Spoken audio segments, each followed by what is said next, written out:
Right. Yep. And the last thing too, so when we talk about post-tax investing, we're talking about short-term, long-term capital gains.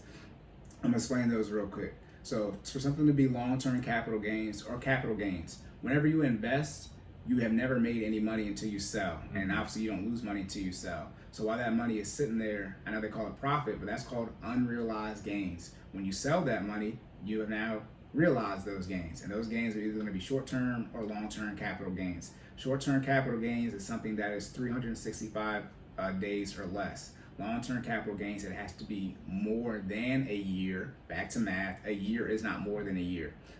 Okay, 365 equals 365, okay? So for long-term capital gains, it has to be 366. For short-term capital gains, that is viewed as ordinary income. So you're gonna be paying anywhere from 10 to 37% on these taxes. So for the tax brackets, real quick, because I'm gonna do this for you guys so I can say I've done it at least one time.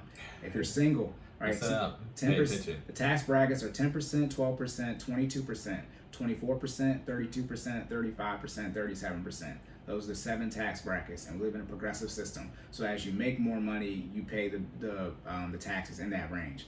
So if you're single, you pay 10% on the first $10,000, okay? Then the next, technically $30,000, but from $10,000 to $40,000, you're gonna pay 12% on, okay?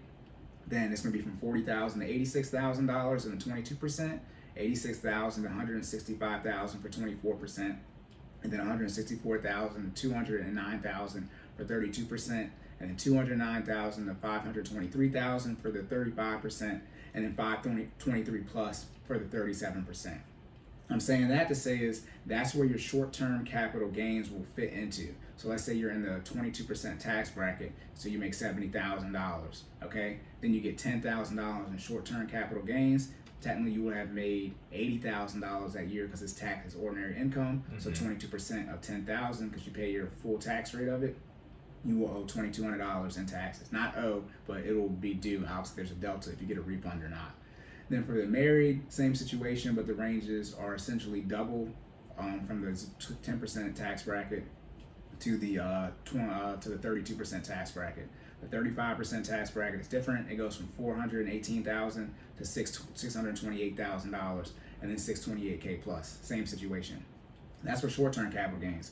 Long-term capital gains, they're subject to change because Joe Biden is trying to change this, but it's 0%, which is I think 40,000 or less. Then it's 15% and 20%, and the 15% range is like up to $400,000, and that's why Joe's trying to make like another thing above the 20%. Because again, you have to hold this for 366 days a year.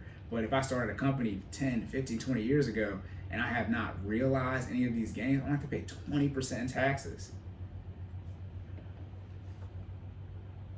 What is it? Oh no, is it? Oh no. Yeah, y'all gonna be mad. Actually, no. This is the 1%.